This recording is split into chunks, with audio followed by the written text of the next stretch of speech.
I am the oldest of 5 kids. And what that means is it's little perks, right? So I'm my grandma's favorite, for instance. However, it also comes with a lot of responsibility, especially in my case, because not only is my sister like 14 years younger than me, my youngest sister, however, we also grew up in a rough neighborhood, so there's a lot of heaviness and responsibility kind of comes with that. And in that time, I was told a lot about what I should be and what I should do and what I should think and what I should say. Now, the thing with oldest children is they are the trailblazers of their family. So because they don't have older siblings to look up to emulate and to try to be like, we sort of try on these different personalities and like hats, and we see kind of what fits and what doesn't, and then we use the feedback that we receive, for better or worse, to sort of create who we are. Now, in my case, I was a 2 girl. I talked too much. I was too bossy. And I felt things too deeply. And it was like everything that I did involved someone asking me to dial it back, to play small, and to dim my light. I entered the corporate world when I was 24, and it devoured me hungrily. I still hadn't quite figured out who I was. So I was kind of going through the motions, and it didn't really quite fit. I had the square peg and the round hole thing going on. And I had these ridiculous rebellions. So I would, dress the part and then wear neon platform orange shoes just to be like, hello, I'm here. And I knew that, as I was kind of exploring who I was, I knew that I wasn't my suit, I wasn't my conservative haircut, obviously, and I wasn't the 50 Shades of Grey that had become my wardrobe.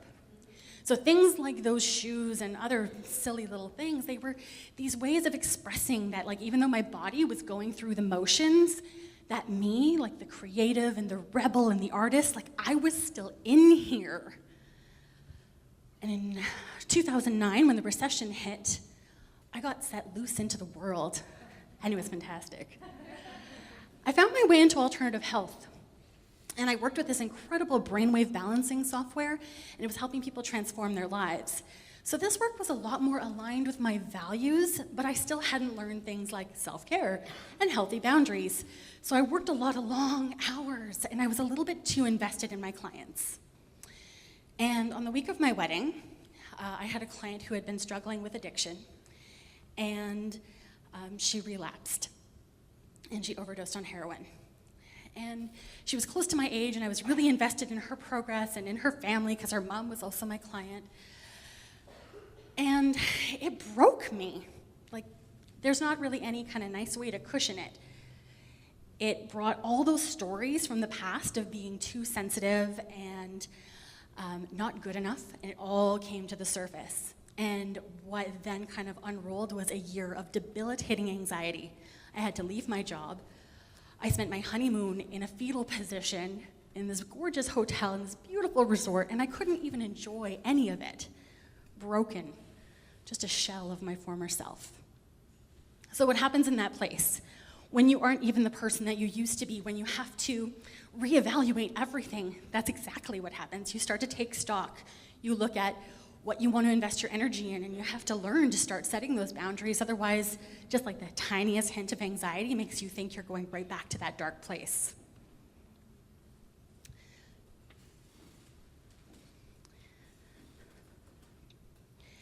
I was very fortunate to be able to take that integration and turn it into my own business. And now a lot of the magic that I create with my clients is in looking at those stories and rewriting them. So when you're in a place where things just aren't working anymore and you need to learn how to show up for yourself and your family and your business, where do you go? The first thing you need to do is you have to stop hiding. And that's going to bring all those insecurities and everything up to the surface. I get it, I've been there. And the number one thing you do comes back to service. Lead with generosity. It's the stuff that we've been talking about today. Who do you serve? How do you serve? Why are you the best person for the job for your people? And once you figure that out, you just shout it from the rooftops, and you don't care how it comes out. You just share passionately and openly and rawly until your voice hurts. And if you're squirming in your chairs and you're thinking oh God, That means you need to get comfortable with being uncomfortable until visibility becomes as effortless for you as breathing.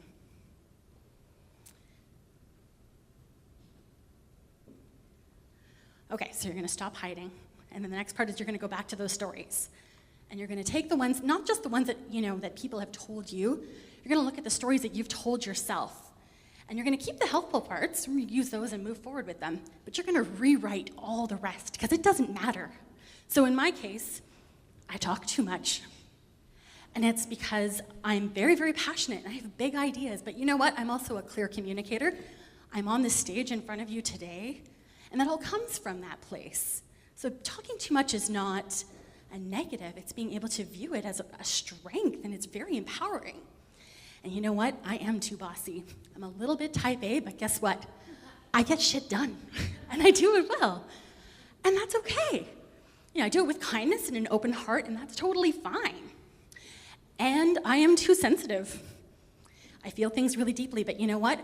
I care about my clients' success. I care about people in general, and I have to take breaks from YouTube because sometimes the videos are just too sad. But at the same time, I get to feel joy at the most amazing, profound places, and it feels so good. So good. Okay, so you're gonna stop hiding. You're gonna embrace all those little parts of yourself, and then what? What's gonna come after that? It comes back to self-care. It comes back to setting boundaries, saying no, not caring if they don't like it. Because here's what happens. When you get to that place where you honor yourself, the right people will find you. So in my case, I have a zero assholes policy with my clients. Everything starts with I call it a compatibility conversation, but it's really a gut check.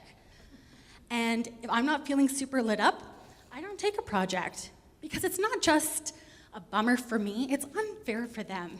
People deserve to work with people who are super, super stoked and invested in them. And I want to bring that. The Dalai Lama says that the world is going to be saved by the Western woman. But how is that going to happen if she's too afraid to shine her light? If she's too afraid and unempowered to show up and take on the world? We need this. We need courageous, brave, powerful women like all the people here. And we need to surround ourselves with more of them. And it's your responsibility to show up as your brightest, most powerful, most beautiful self. Because anything less is denying the world your greatness. Thank you.